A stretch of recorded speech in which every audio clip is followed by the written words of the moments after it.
মাননীয় প্রধানমন্ত্রী ফিলিস্তিনের পক্ষে, মাননীয় প্রধানমন্ত্রী বাংলাদেশ সরকার ফিলিস্তিনের পক্ষে, বাইতুল মুকাদ্দাসের পক্ষে, ইসরায়েলের বিপক্ষে। বাংলাদেশ পাসপোর্ট করে, পাসপোর্টের ভিতরে লেখা আছে বিশ্বের যে কোনো দেশে যেতে পারবা, শুধু ইসরায়েলে জাতি পারবে না, শয়তানের দেশে যাওয়া যাবে না। বাংলাদেশ সরকার এত কড়া। 5টা দেশ সম্মিলিত ইসরায়েলের নামে মামলা দিচ্ছে, তার ভিতরে আমাকে গরিব বাংলাদেশ দুর্বলীরাও আছে।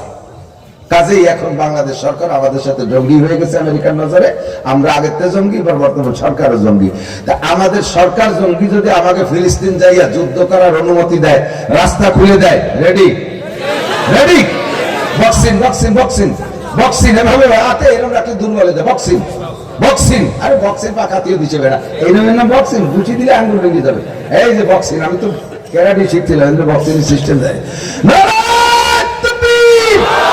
বিশ্বের মুসলিম এক হয়ে শুয়ে থাকলে হবে না, এক জিহাদ করো। বিশ্বের মুসলিম এক হয়ে জিহাদ করো।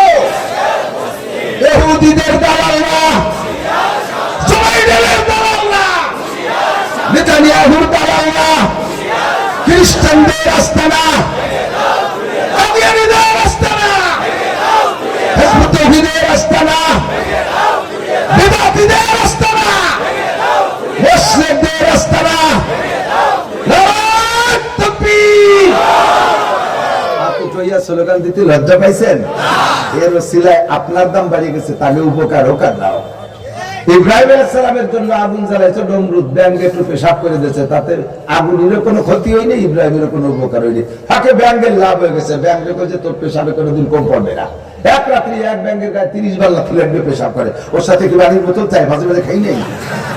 এত পেশাবও পায় কোন জায়গা? আল্লাহ রাত ভর পেশাব করে বছর বলে তোর পানি খাওয়া লাগবে না। বরকত 2 নম্বর, তোর পেশাবে পবিত্র ঘোষণা দিলাম, মানুষের পেশাবও না পাক, ব্যাংকের পেশাব পাক, গায়ে লাগবে সেই অবস্থায় নামাজ পড়বেন, দোয়া লাগবে না। লাভ হয়েছে কি ইব্রাহিম না ব্যাংকের? আল্লাহ 3 নম্বর, অনার্থক একটা ব্যাং মেরে ফেললে যে গুনাহ হয়, তার গুনাহ মোচনের জন্য কাফারা দেয়া লাগবে, একটা খাসি জমিতে লুটোই দিতে হবে। এত সম্মান দিচ্ছে আল্লাহ টাকা ব্যাং রে, শুধু একটু পেশা, অথচ সেই পেশাব কিন্তু আগুন পর্যন্ত জানি, অত আমাদের এক যেটা নিয়ে গেছে শেষ। তাতে ব্যাংকের দাম বাড়িয়ে, আমাদের এই স্লোগানে কোনো ফায়দা তাদের না হলেও আমাদের দাম বেড়ে যাবে। কথা বল ঠিক না? তখন এই স্লোগানে কৃপণতা করবেন না। আমার হায়াতুদ দুনিয়া ইল্লা কালিল, সময় কম কামাই বেশি, অল্পের মধ্যে আমার সময় শেষ। 7টার পরে থাকার কায়দা নেই, 7:15 1 বেজে গেছে, তারপরেও 2 মিনিট সময় দিয়ে যাচ্ছি। অল্প সময়ের ভিতরে হয়তো হয়ে গেছে। এখন সময় কম কামাই বেশি, এক ওয়াক্ত বলছি না যে আমরা অল্প একটু হায়াতে, আগের অত লম্বা হায়াত আগের সাথে তো নেকিতে পারবো না। আমাদের এই অল্প হায়াতের ভিতরে মেলা নেকি কিভাবে? এই দিক তাকান, জামাতে জামে মসজিদে এক ওয়াক্ত নামাজ পড়বেন 527 সওয়াব না, সুবহানাল্লাহ কম হয়ে গেছে। এক ওয়াক্ত পড়বেন 527, উমুন ভার না, না বুঝে যাচ্ছেন কি ওঠে? এক ওয়াক্তের বিনিময়ে 527 সওয়াব, কোন সুবহানাল্লাহ।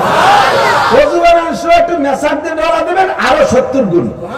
এই 527 কে 70 দিয়ে গুণ দিলে কত ওয়াক্ত? এক ওয়াক্তে এত সওয়াব পাবেন। একবার সূরা ইখলাস পড়বেন, 10 পারা কোরআন শরীফ পড়ার সওয়াব। একবার সূরা ফাতিহা পড়বেন, 20 পারা কোরআন শরীফ পড়ার সওয়াব। একবার সূরা ইয়াসিন পড়বেন, 10 খতম কোরআন শরীফ পড়ার সওয়াব। আল্লাহ বলেন সুবহানাল্লাহ। একটা সুন্নতের পর আমল করবেন, 100 শহীদের সওয়াব। এই জাতীয় একটা কুসংস্কারের মোকাবেলা করবেন, 100 জিহাদের সওয়াব। এই ট্রান্সজেন্ডার, এই 14 ফেব্রুয়ারির আকাম, এর মোকাবেলায় নেমে পড়বেন, 100 জিহাদের সওয়াব, 100 শহীদের সওয়াব, 100 জিহাদের সওয়াব। বিশ্ব থেকে কুসংস্কারকে দূর করতে হবে, ঠিক ঠিক না? আমাদের মাইয়েতরা পাশে শোয়া আছে, অবশেষে তাদের জন্য আমরা ইসারের সওয়াব করবো। এখানে আজকে যে কটা কথা বলছি না, যে কটা কথা বলছি, প্রত্যেক একটা মাসালার বিনিময়ে 100 শহীদের সওয়াব। 160 বছর নফল নামাজ, 60 বছর নফল রোজা সওয়াব, আর আমল করলে সুন্নতের বিনা 100 শহীদের সওয়াব। এত নেকি এই জায়গা হবে আজকে। আমাদেরই তো আপনজন মরহুম মুরতাগান কবরে শুয়ে আছে, অবশেষে তাদের জন্য সূরা ফাতিহা একবার, সূরা ইখলাস 3 বার পড়া ইনশাআল্লাহ আমরা তাদের আত্মার মাগফিরাত এবং তাদের রূহের পর সওয়াব রেসানি করে যাব ইনশাআল্লাহ। রাজি আছেন ইনশাআল্লাহ? আপনারা চেষ্টা করেন। আমি সহযোগিতা করার দায়িত্ব নিতে পারি না। আমরা বক্তারা, যে এক বক্তারে দাওয়াত দিছে, আমি যদি ওই বক্তারে দাওয়াত দিয়ে দিতাম, সেই আচানক মিস মিস করছে, তখন সব দায়ভার আমার। আমি এত ব্যস্ত বলেন, আপনারা বলতে হুজুর কারে দাওয়াত দিলেন, আপনি তাহলে আপনার থাকতে হবে শেষ পর্যন্ত, আমি এই বুঝাবতি পারবো না। প্রত্যেকে নিজ নিজ জিম্মাদারিতে বক্তা দাওয়াত দিয়ে মাহফিল করেছে। আপনাদের পছন্দের বড় বক্তা বাংলাদেশে খুঁজে নিয়ে আসবেন। আমার যদি সময়টাকে প্রস্তুত থাকে আসবো, আর রাস্তাঘাট এরকম থাকলে আসা সম্ভব না, ভারী কষ্ট, জাম থাকে, আবার গাড়ির তলা ফেটে গেছে, বিশাল কষ্ট। আমি দোয়া করি সামনে আরো বড় বক্তারা আসবে ইনশাআল্লাহ, তাদের বয়ান শুনবেন। আজকে মাহফিলে ঢাকা থেকে এক হুজুরকে দাওয়াত দিয়েছে, আমি চিনি, অত্যন্ত সুন্দর বয়ান করে। আর কার কথার মধ্যে হিদায়াত আছে এটা তো বলা যায় না।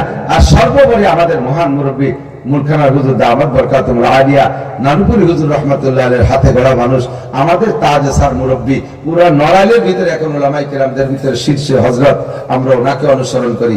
কাটা কাটা ভাঙাচুরা যা আমলি কটা কথা বলেন, সুর নাই, তার নাই, ভাব নাই, ভঙ্গি নাই, প্রত্যেকটা কথার ভিতরে নূর আছে। আপনারা সেখান থেকে নূর নিয়ে, মধু নিয়ে যাবেন। আমি অন্তর থেকে দোয়া করি আমার প্রাণ প্রিয় যুবক যারা আছেন, ঈশার আজান হবে, আজকের এই জায়গায় দাঁড়াইয়া জামাতে একটু নামাজ পড়বো, বড় একটা জামাত বিশ্ব ইস্তেমার মতো দেখা যাবে ইনশাআল্লাহ। রাজি আছেন তো সবাই নামাজ পড়তে? কে কে পড়বেন দেখি নামাজ এই জায়গায় আজকে পড়বেন? কে কে সত্যি পড়বেন তো? আদা করলেন তো? এই কবরবাসীরা আপনাদেরই পাশে অপেক্ষা করতেছে, দেখতেছে। এখানে মাশাআল্লাহ এখানে বড় জামাতে নামাজ হবে ইনশাআল্লাহ। আবার নামাজের পর বসে যাবেন, ধারাবাহিক আহলে হক ওলামায়ে কেরাম বয়ান করবে। আমারও মনে চাইতেছে আপনাদের উপস্থিতি দেখি 1-1.5 ঘন্টা বয়ান করতে, কিন্তু আমার যেতে হবে একেবারে মধুখালী, ফরিদপুর। কত সময় লাগবে? এই গোপালগঞ্জ থেকে এইটুকু আসতে লাগছে 1 ঘন্টা, তারপরে তো রয়ে গেছে আরো 100 কিলোমিটার পর। আমাকে আল্লাহ তাআলা সহি সালিম ভাবে পৌঁছে দেয়। আমি আপনাদের জন্য দোয়া করি, মাহফিল যারা করেছে তাদের জন্য দোয়া করি, আল্লাহ তাআলা তাদেরকে বদরি এবং আনসার সাহাবাদের মতো নেকি দিয়ে আমলনামা ভরপুর করে দিক। সুবহানাল্লাহি ওয়া বিহামদিহি, সুবহানাল্লাহিল আযীম, সুবহানাকাল্লাহুম্মা বিহামদিকা, আশহাদু আল্লা ইলাহা ইল্লা আনতা, আস্তাগফিরুকা ওয়া আতুবু ইলাইক। আসসালামু আলাইকুম ওয়া রাহমাতুল্লাহি ওয়া বারাকাতুহু।